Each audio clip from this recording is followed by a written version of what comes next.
welcome to ETEducation presents the EdTech EdVantage Leadership Studio in collaboration with Google Cloud. My name is Shantheri Mallaya and it's my pleasure to host this discussion. This session centers on the new education economy, AI, EdTech and industry-aligned learning. As education undergoes a fundamental shift, the emergence of a new education economy is redefining how institutions operate, deliver value, and prepare learners for the future. The EdTech EdVantage Leadership Studio Season 2, in collaboration with Google Cloud, brings together leading voices from academia, industry, and technology to explore this transformation at scale. At the heart of this shift lies the convergence of AI, cloud computing, and industry-aligned learning models.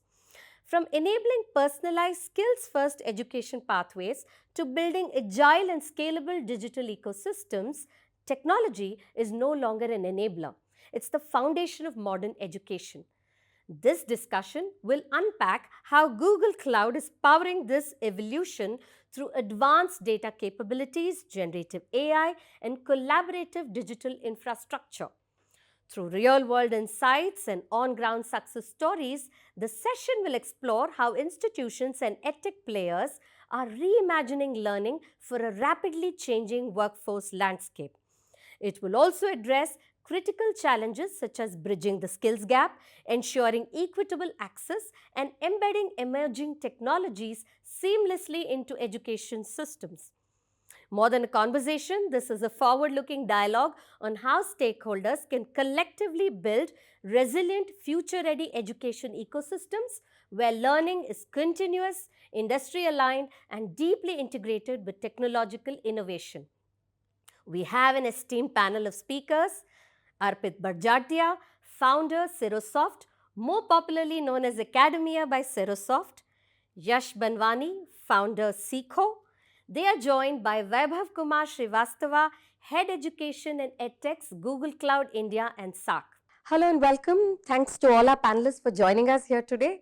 Thank you so much for the time that you're taking out. So at the very outset, I'll perhaps call Yash into the discussion. Yash, thank you so much for joining us. So as you know, the theme today rests around the EdTech economy and industry alignment and how all this fits into the world of AI that we are now entered into and juggling with as well, right? So with generative AI now becoming the norm and more mainstream, as they say, how do you really see this reshaping learning experiences as such? So over to you. So Gen AI is making learning very, very personal, and that's the shift. At Seekho, our vision is to make learning fun, easy, accessible for everyone. And Gen AI is helping us to get closer to that vision much faster than what we imagined. On the creator side, Gen AI is helping us to create content much faster. On the user front, Gen AI is helping us to create our content very, very interactive, one-on-one coaching possible. So on a platform level, Gen AI is enabling us to create a platform that will adapt to the users, not the other way around. And I believe we are in the middle of a revolution where Gen AI will impact a lot of things positively. And I'm very, very excited to see a pace of progress in Gen AI. It is unlocking new things for us that we never imagined possible, and we can just leverage that for our use cases. Wonderful. So we'll circle back for more inputs. So let me go to Arpit here. So Arpit, taking off from where Yash just left off. So as EdTechs solutions have to scale, how does cloud infrastructure play a pivotal role here in enhancing accessibility, personalization, and also driving distinct learner outcomes across diverse learning segments? As you know, India is a very diverse country and the markets are very diverse. So how does scalability and accessibility and personalization come together? Lovely. So this is very close to my heart and the work that we are doing. I believe that the kind of institutions we work with are just not located in a Buffalo or a Bangalore, but they are also located in Bhilwara. And from that perspective, cloud infrastructure provides the access and brings in a lot of equity around all these experiences.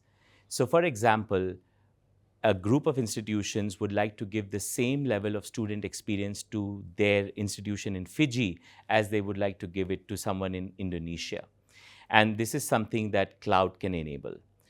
I would also like to challenge this assumption that cloud is not the only enabler, or the infrastructure is not the only piece that will guarantee this. There has to be a change in mindset. This means that we need to design the data architecture of the solutions that lie on that architecture in a meaningful way that drives the student outcomes that are needed. And so that takes an effort. So I believe that the institutions need to be intentional about driving outcomes while using the equity power of the infrastructure that cloud and AI today provide, and then ultimately benefit all the stakeholders in the entire ecosystem. Excellent. And given the diversity of the markets you're addressing, this becomes very critical, right? Perfect. We'll circle back. Vaibhav, we just heard Yash and Arpit share their views. So as the education economy becomes increasingly skills driven, so how does Google Cloud really help educational institutions per se to transition from a more traditional model to a more industry aligned outcomes driven model? Where does it play out? So at Google Cloud, we provide the underlying infrastructure for them to build on top of it, right? So everything that a technology can deliver, we give them a platform to go and use the technology in their favor and use the different pieces of or different facets of it to build on top of the thing which a learner is requiring. Now, what the first thing that we see right now is with the pace of GenAI, the way Yash mentioned, it's changing and it's very rapid. It's very difficult for a curriculum to catch up with it. So what we are also focusing on that, how do we go and make interventions at an institute level, or to be specific at a student level, that how can we ensure that the pace of changing of technology is caught up by the student, right? So it can go into multiple ways. One, making interventions, say at a curriculum level, that whatever they are learning in the institute, can we build on top of it and give them that additional delta that they need to learn to be industry ready.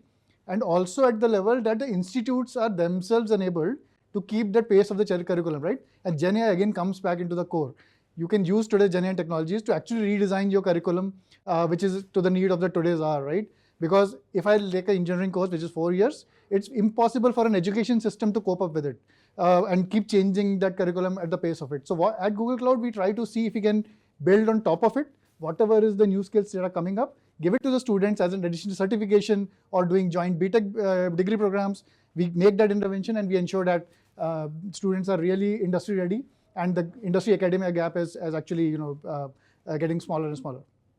Absolutely. I mean, given the the size that you are now ready to service, I guess the cloud empowers educational institutions as well to scale like never before. I think the power that it brings cannot be understated, as you say. And AI, I think, is an enabler in this whole process. I think they go hand in hand at this point of time.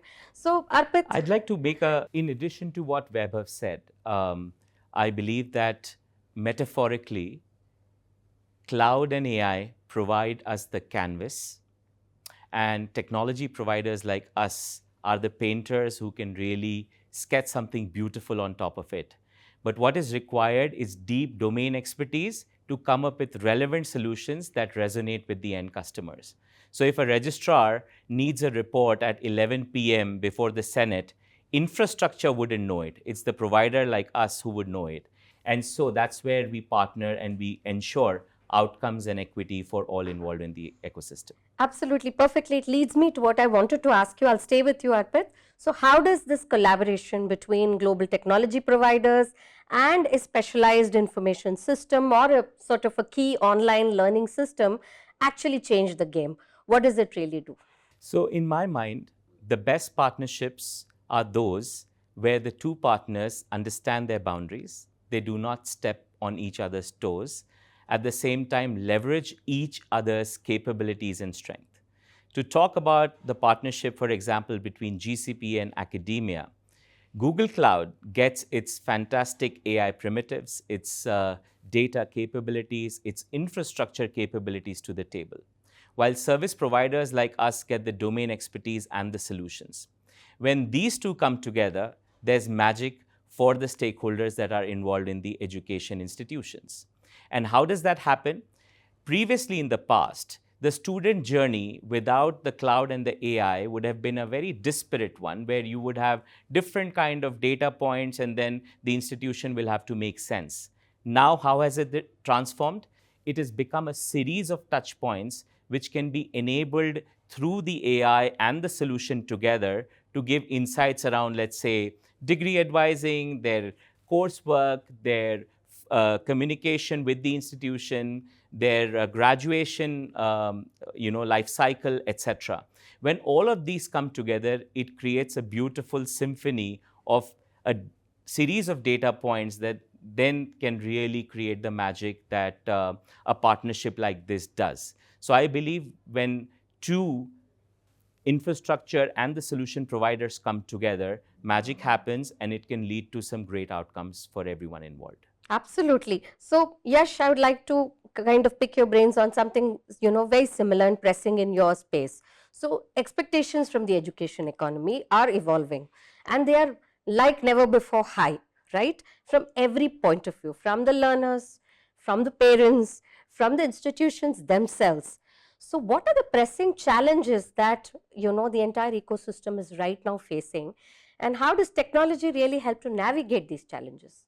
So learners today don't want to spend hours in courses. They want short, to the point, distraction-free content. So learning from the learner's perspective is shifting from long courses to short, actionable content. On the educators front, the educators face the biggest challenge of distribution. Right now, they upload their content on YouTube, and YouTube is optimizing for time spent, not the value delivery. And these content educators face competition against the entertainment content. At Seekho, we are actually solving for these challenges.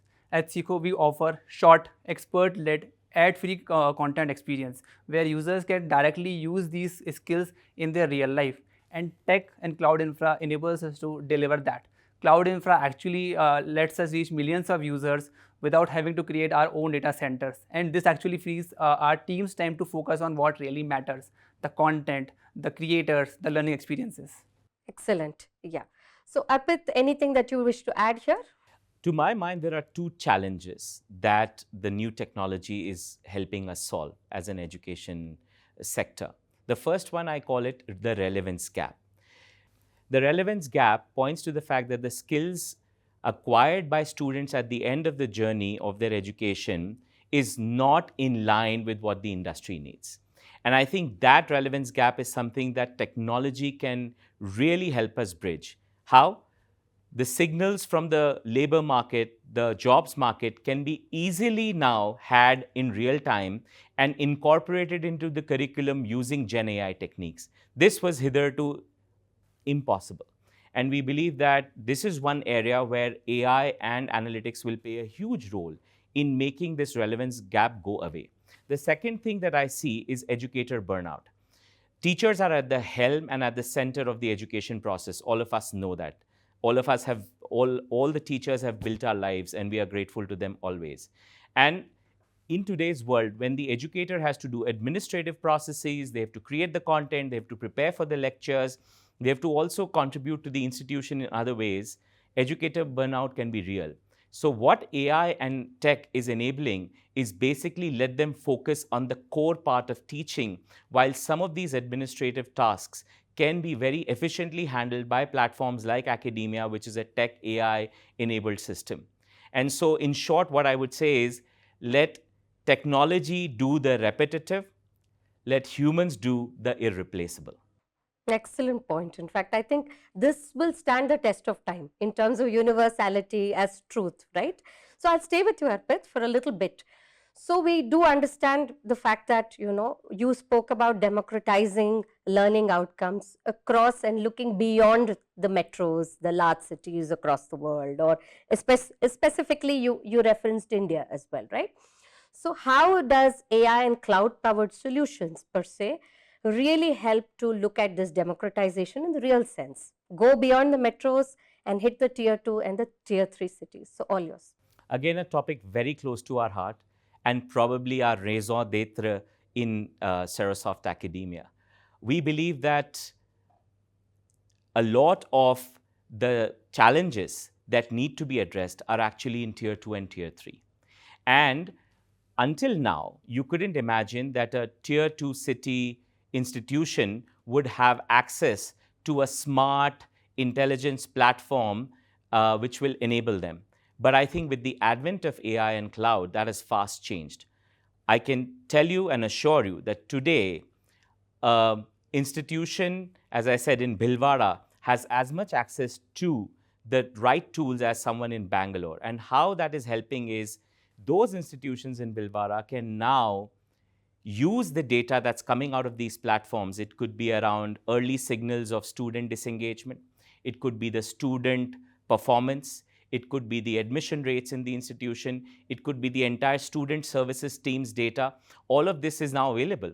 So the quality of decision making by a sincere, mission-driven Tier 2 institution is no less than a Bangalore Tier 1 institution today, if it is utilized well. And I think, again, AI and tech is a great equalizer and a great way of democratizing the impact of technology in education. Absolutely. So Yash, your take on this. How does, learning get democratized and go beyond tier 1? Because there's a huge market in tier 2 and tier 3, and Arpit came up with some fantastic points. Your take on this? So I'm aligned with Arpit on this. AI and tech are great equalizers. So let me give you my context. So for Seekho, more than 60-70% of users are from tier 2, tier 3 cities. They are often from patchy networks, low-end devices. They primarily learn in English and vernacular languages. So a lot of things in tech has to come together to serve them. We need a secure, scalable infrastructure that scales well with demand. We need a good CDN with a good penetration. We need models that are trained on regional languages, speech to text, text to speech, and everything. So I will give you one instance. So last week I was talking to a user from Seekho's user from Bihar, and she wanted to earn money online. But we have like hundreds of videos that she can go through, but it's a painful process. But AI can ask her ki, how much time do you have to earn, or what are your core skills? So AI can actually ask these questions to her in her language and get insights out of that and recommend the relevant content to her. So yeah, AI and tech are great equalizer. And cloud infrastructure bring everything under one hood. Cloud lets us plug and play these components and build solutions right for our users. So yeah. Absolutely. So Vaibhav, given the fact that AI and data technologies have really gone through a paradigm shift, how does Google Cloud really differentiate itself at this point of time in order to kind of enhance and encourage innovation in the education system with the power of these technologies? That's a great question. In fact, whatever Arpit and Yash just mentioned, right? This is all powered by, at a ground level technology by Google Cloud, right? We have our Gemini suite of products, which actually can now sit with a learner or with a teacher or with an administrator and be on a command away from what they want, right? So it is as simple as we have moved away from something called as a virtual tutor, which used to exist a couple of years back, right? Where a tutor is assisting a student on the queries and somebody is asking a question and there's an answer coming in.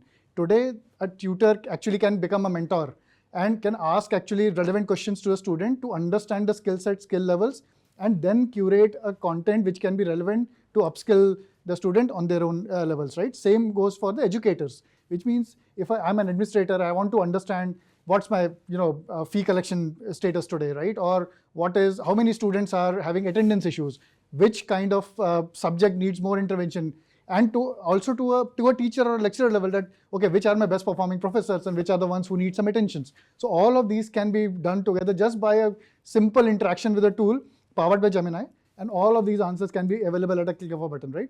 Yash talked about vernacularity. It's very important these days, right? Because our learners are all across. Let's take an example at Bhilwara, right? A learner in Bhilwara today can actually consume a content which is available in a different language, but consume it in a language which they want to consume it at, right? So in this case, say a Rajasthani or maybe a Bhojpuri or a Kannada or a Tamil, right? They have an exposure and they don't need to do anything. They just need to say, okay, I want to consume this content in my native language, which is say Hindi or something. The same content can be curated for them on a click of a button within seconds, available at their own disposal, right? So this is where the true democratization of education comes into play, that it doesn't matter whether, as Arpit mentioned, whether somebody's in Buffalo or a Bangalore or a Bhilwara, they exist exactly the way they want to consume content on. One of the more important piece which technology and AI today brings in is also the multimodal systems that we talk about. Yeah. It is not only about just a text converted into a regional language, right? I can ask a text, okay, I have a PDF available with me. Can you create a small video, because I understand by looking at a video much better than reading a text on a PDF, right? Or Can you convert it into a podcast? Can a podcast be converted into a text? So it depends on the capability of a learner that in which format they want to consume the same content available. So we are not creating different contents or buckets. We are using the same repository, but building on top of it and giving you access in the way you want, in the language you want, irrespective of where you're sitting.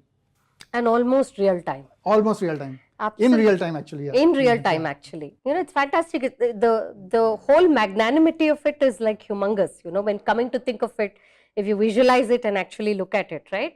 So great point. I'll stay with you, Vaibhav. So given that, AI is becoming mainstream and most, higher education or educational institutions for that matter, across the board, across learning segments, have now looked at their AI policies with great keenness, right?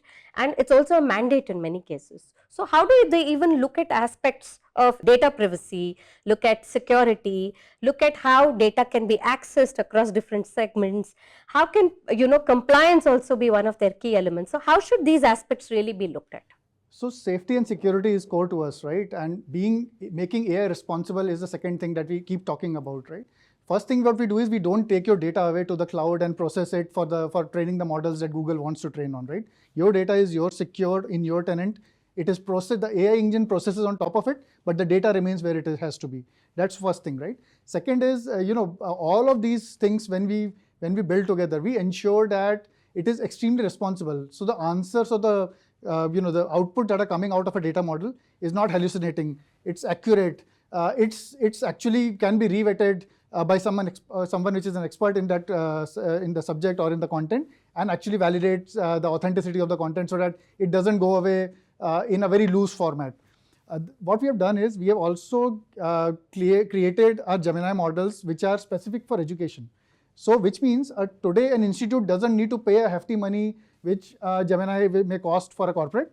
They can actually go for a Gemini for education kind of a product and give it to the students to actually take it hands-on, in an experiential level. So it not only creates a productivity, enhancement for the student and the teachers, but it also gives them industry readiness in terms of, how to use an AI as a tool, right? I keep talking about this that, when we started with AI, a lot of people got converged towards AI for a outcome-giving engine. Today we are saying, don't be a slave to AI, but be a master of AI. Which means if you know how to use AI as a model, as a student, as a teacher, you are actually trying to cut down your own overheads in terms of time, in terms of efforts, in terms of what all you need to make you more productive, and give the time back to the tutors or give the time back to the teachers which they deserve, so that it is not creating a burnout, which Arpit talked about a few minutes back. Absolutely, absolutely. Be a master of AI and not a slave to it. So Arpit, given the fact that AI adoption is a reality at this point of time, so how do we really look at this? Vaibhav came up with some points around how, optimized use of AI can actually ensure all these aspects, safety, privacy, and also responsible use of AI. So how should institutions really look at it and incorporate this in their AI policy? I think it's a very relevant question and one that is on the minds of many institutional leaders that I have been in touch with. And we are talking to hundreds pretty much every month. And with the power of AI comes the responsibility of AI as well. I look at it from multiple perspectives. First, data privacy, data confidentiality is a non-negotiable from any perspective. In education ecosystem, you're pretty much dealing with the student data, and I would call it as one of the most private datas that reside. The student data includes their personal data. It can also include professional data. It can also include data around the challenges that the students may be facing from a mental perspective. All this gets recorded somewhere or some place. So these are sensitive data and we need to be 100% responsible. How do institutions take care of this? First, define their own data governance and AI governance policy. Second, they should deal with vendors who have a defined data framework and just not marketing claims around it. And I'll tell you, as Academia by Serosoft, for example, we have worked very, very hard to get all the required data protection certifications and validations like the GDPR, the SOC 2, and others. So I think a responsible vendor will take care of your personal data in a more meaningful way, without a doubt. The third way is also explain to the students that you work with as to what data you're collecting and why. I think everyone needs to be brought on the same page and have a common understanding around it. Fourth, if you're using AI models and the AI models are giving out some sort of a result which then you're acting upon, for example, AI models can tell you which are early at-risk students now. Now, as an institution, I can start to act on that recommendation by an AI model. But it is my responsibility to first find out why that response came from the AI model also. So it is the institution's responsibility to understand the AI model. You can't have a black box approach saying, AI did it, so I just followed it. No, you need to know the why behind it. And so you cannot follow a black box approach, and the ethical responsibility of all the confidentiality lies with the institutions and the partners like us that work with them. So I think it's a time when all of us need to think deeply about it. This is one of the biggest cons, if you will, of this great wave revolution that is hitting us. Absolutely. So responsibility and ownership of the AI model rests with the owner, with the institution at the end of it. And I'd like to add here, my favorite author, Robin Sharma, says, all change is hard at the start, messy in the middle, and gorgeous at the end. I can tell you we're in the messy part of AI wave right now. Absolutely, absolutely. So Yash, coming to your views here. So definitely we are in the messy phase of getting AI streamlined and making it more responsible and making it safe for mainstream use. Yeah, right. So what are the ways in which the safe use of AI, the responsible and ethical use of AI can be enhanced? Right. Ethical use of AI is a responsibility we take very seriously at Seekho. You can't deliver a wrong learning to a user. Seekho stands for authentic verified content, and that trust has to be protected at all steps. So if AI is not sure about something, it should say so. It should not make up things. So at Seekho, we have these guardrails on these AI models. We need models that are more deterministic and more predictable. We need workflows that ensure the information that is going out of LLM models is authentic. Absolutely. So I'll stay with you for a bit. So given this new, education economy, as we say, which is evolving, what's your future vision in terms of how education and innovation should evolve, and how do industry partnerships really take the dialogue forward, especially given the background of AI and the foreground of AI? I believe a lot of things in learning is going to change with AI. On a broader level, learning will get very, very personalized to a user. Every learning, every evaluation will be tailored to the user. On the content creator side, the barriers will come down. Anybody will be able to create video without requiring the video creation setup and editing and everything. Platforms like Seekho will become very, very hyper-personalized, and all of this will be powered by AI. Absolutely. And one can well imagine that panning out, very soon. Arpit, coming over to you, what does future forward of learning really look like, and where do industry partnerships really feature in the scheme of your vision? So, to my mind, the most successful institutions in that glorious future will be the ones that build real feedback loops with technology providers, with industry partners, and with the government.